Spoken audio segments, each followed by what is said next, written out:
Okay mga kababayan, Chris Ulo po at welcome back po ulit dito sa ating YouTube channel. Okay, pag-usapan ho natin mga kababayan, mga ka-analyze yung nangyaring peace rally. Peace rally ho ng INC or Iglesia ni Cristo na kung saan ay ginanap ho dyan sa Luneta Park, na dapat ang plano ho ay 3 araw na nagsimula ho nung 16 at karugtong ho kahapon ng 17 at sana'y magpapatuloy ho ngayong 18, 16, 17, 18 ho yan. Pero marami hong nagulat na kung saan kagabi ay bigla hong nag-announce ang pamunuhan o ng INC or Iglesia ni Cristo na kung saan ay kahagabi doon na raw ho natatapos ang kanilang peace rally. So sa makatuwid, hindi na ho naganap yung planong dapat last day ho ngayong 18. So ang naging peace rally ho nila ay 2 araw lang, 16, 17. So marami hong nagtaka. Ito ho ang kanilang pahayag. Ito ang sabi sa report. INC peace rally ends. Nagtapos na ang dapat sana'y 3 araw na rally for transparency and democracy ng Iglesia ni Cristo ngayong Lunes. Kahapon ho yan, November 17. Pagkumpirma ng INC spokesperson na si Brother Edwil Sabala. Ayan ho mga kababayan, mga ka-analyze, hindi ho natin alam kung anong kadahilanan, pero may mga usap-usapan ho sa social media, no? Especially ho dyan sa Facebook, na kung saan baka raw ang dahilan dahil ho sa ginawang kawalangyaan, kabastusang inasal ni Senador Aimee Lacson. Aimee Lacson. Sorry, ang dami kasing apelyido, ang dami kasing bansag dito. Culaong, Lacson, Marcos. Maraming naniniwala ho mga kababayan, usap-usapan ho sa social media. Kaya raw itinapos na ng INC Iglesia ni Cristo ang kanilang peace rally na dapat ay magtatagal pa ngayon, last day ngayon. Pero nag-last day na ho kagabi dahil ho nahiya dahil sa ginawang kawalangyaan asal ho ni Senador Aimee Marcos, na kung saan tumungtong ho dyan sa entablado at binastos, winalangya ang kanyang kapatid. Hindi ko malaman kung kapatid to o semi-kapatid lang, 50% lang na si Pangulong Bongbong Marcos ho. Dahil ho yan peace rally, ang sabi accountability, transparency, democracy. Pero yung ginawa ho ni Aimee Marcos dyan ho sa ibabaw ng entablado kagabi dyan sa peace rally ng INC sa Luneta Park, puro kawalangyaan, kabastusan mismo laban sa kanyang kapatid na si Pangulong Bongbong Marcos. So maraming nilabag ho itong si Aimee Marcos dyan ho sa peace rally ho ng INC dyan sa Luneta Park.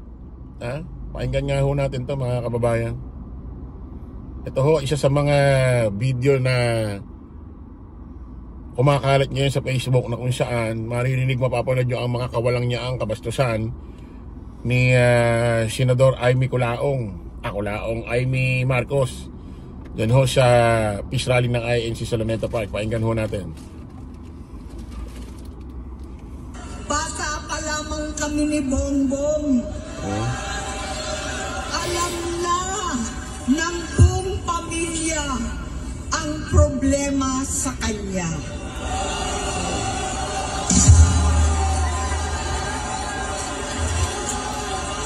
Sa totoo lang, mababasa naman ng lahat ang mga testimonya ng aking ama. Lumalabas dito mga kababayan, parang pinapalabas niya ho kagabi sa peace rally ng INC.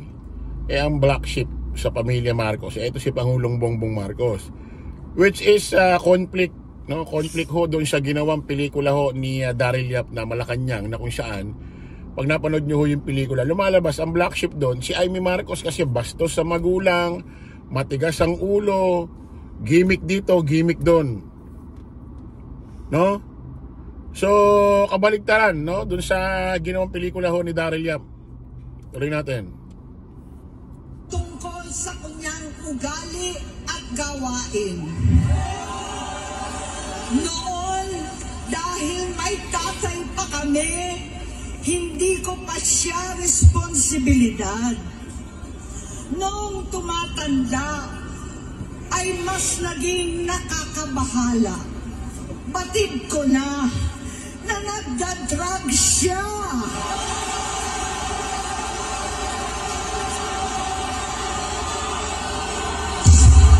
Yan mga kababayan, pinaratangan niyo ang kapatid niya na si Pangulong Bongbong ho na nagda-drugs.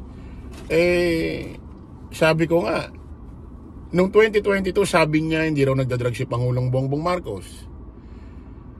Merong isang video na dati kumakalat ho, no? Hindi ko alam kung 2024 yun o nakapalobo sa 2025. Isang Zoom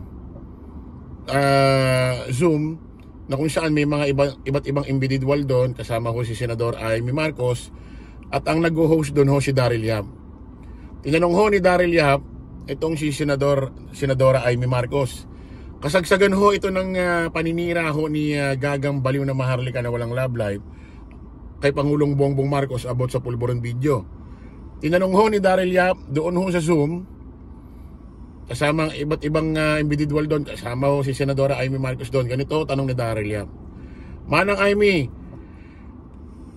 ano masasabi mo sa sinasabi ni Maharlika na yung kapatid mo raw na si Bongbong Marcos ay lulong or involved sa pulburon video? Ganito ang sagot ni Amy Marcos. Saan naman galing yan? Saan naman galing yung kwento na yan? Hindi totoo yan, walang nangyaring ganyan. So tinagal-tagal kong kasama ang aking andeng. Ibig sabihin si andeng si Pangulong Bongbong Marcos. Walang nangyaring ganyan, hindi totoo yan. Ganun ho ang sinabi niya. Hindi ko na lang ho mahanap ang video kung ano ho yan, may nag-upload lang eh. Tapos ngayon, biglang naging ganito. No? At marami hong kwento-kwento, kalat-kalat sa social media na itong si Amy Marcos ay hindi raw ho talagang totoong anak ni Ferdinand Marcos Sr. Ang tatay daw nito, sabi hindi ko sinasabing totoo. Ang tatay daw nito, yung dating mayor ng Maynila na si Lacson, na number 1 daw na anti-Marcos, anti-Ferdinand Marcos Sr. So kung totoong ang tatay ni Amy Marcos si Lacson ng mayor dati ng Maynila, ibig sabihin walang nananalaytay na Marcos sa dugo niya. Gamit niya lang ho yung apelidong Marcos. Wala siyang dugong Marcos. Kahit lumabas siya kay Imelda, kasi si Imelda Marcos hindi naman Marcos yan. Hindi naman niya kamag-anak si Ferdinand Marcos Sr. Asawa niya lang, hindi niya naman kadugo. So walang dugong Marcos ito.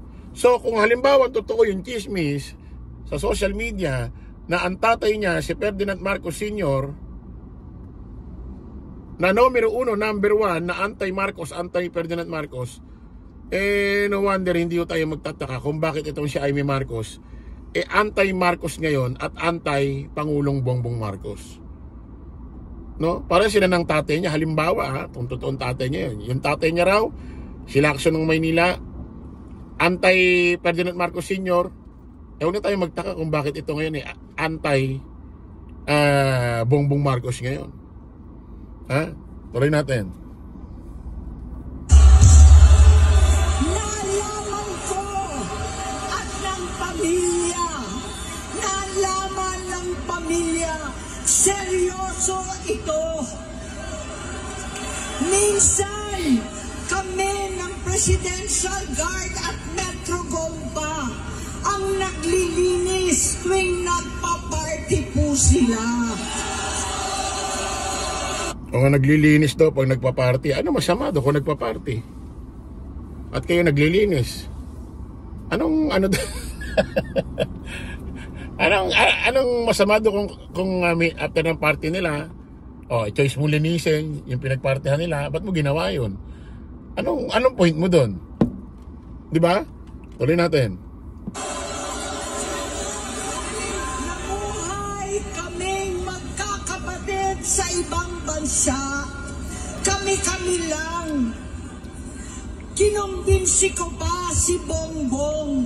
Pakasalan mo na si Lisa.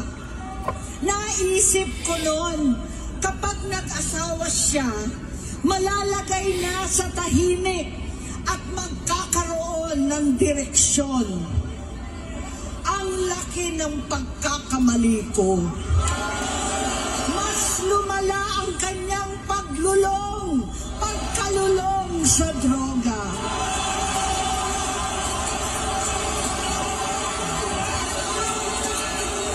Kayo ba naniniwala, mga kababayan, na si Pangulong Bongbong nagdodroga, lulong sa droga?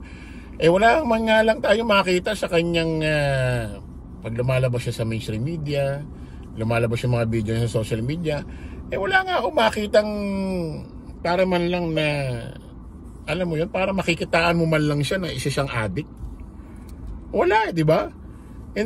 Sabi ko nga, parang mas nagdodroga pa etong si Digong. Kung i-analyze mo yung mga pinakikita niya sa mga interview niya. Sabagay, inamin naman ni Digong na gumagamit siya ng marijuana dati, ano? Isipin mo si Digong, minura ang Diyos. Minura si Pope. Nag-FU sign sa camera. Ano pa? Inamin niya na pumapatay siya. Nangahalik ng mga babae sa entablado. Ano pa? May na-rape na madre sa Davao. Sabi niya, dapat daw mayor nang nauna mang-rape. Parang lumalabas pa nga yung mga ganong asal, gawain pananalita. Yun pa yung parang gumagamit ng pinagbabawal na gamot. Kung i-compare mo kay Pangulong Bongbong Marcos. Di ba ho? Yun ang lumalabas after ho ng kanyang speech, tignan nyo ho yung kaganapan. Nako po. Parang proud na proud pa ho siya, mga kababayan, no?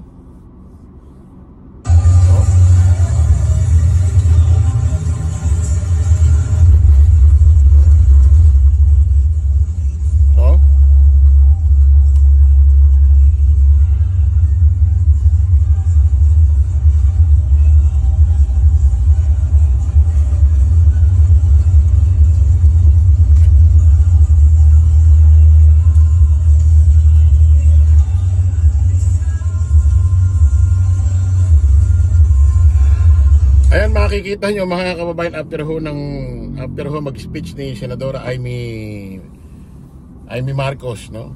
Diyan ho siya ginawang peace rally ng INC diyan sa Luneta Park.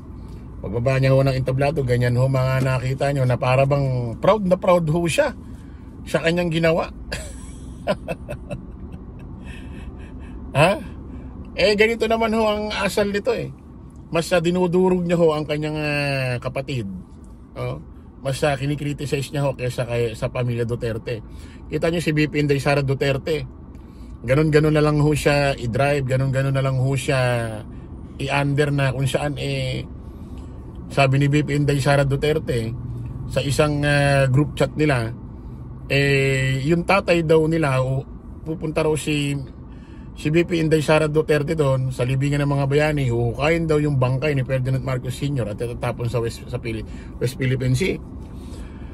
Kaya akalain nyo ba mga kababayan, hanggang sa ginagawa natin itong video to, magmula nung na-topic yung issue na yon, itong si Amy Marcos wala man lang ginawang klaseng pagtatanggol. Kahit katiting sa kanyang tatay daw. No, kahit pagtanggol man lang sa mainstream media, sa reporter na sana hindi ginano ng tatay niya, wala. Wala. Kaya nga sabi ko, baka kaya ganito, ito si Amy Marcos, nagsimula ito sa samahan nila nung pagkabata nila ni Pangulong Bongbong Marcos. Baka bata pa lang sila, may inggit na ito kay Pangulong Bongbong Marcos, dahil baka itong si Ferdinand Marcos Sr. at Imelda Marcos, ang paborito nilang anak ay si Pangulong Bongbong Marcos. At itong si Amy Marcos, baka hindi nila ganon iniintindi at ganon nila kamahal. Kasi aminin natin mga kababayan, sa isang pamilya, minsan talaga may paboritong anak ano? Kahit minsan sinasabi pantay-pantay daw ang tingin sa mga anak. Minsan may paborito talaga Yun yung realidad. Kaya siguro itong si Amy Marcos, kaya ganyan ho kay Pangulong Bongbong Marcos. At may mga usap-usapan ho rin dati sa mainstream media, sa social media, na kung saan to si Amy Marcos dapat daw ang tatakbong presidente noong 2022. Pero si Pangulong Bongbong ang tumakbo. So siguro sabi ni Amy Marcos, ikaw na naman, yung mga bata tayo, ikaw na lagi, hanggang ngayon ikaw pa rin ang napapriority. So yun po mga kababayan, kita-kita ulit tayo sa panibagong vlog. Bye bye po.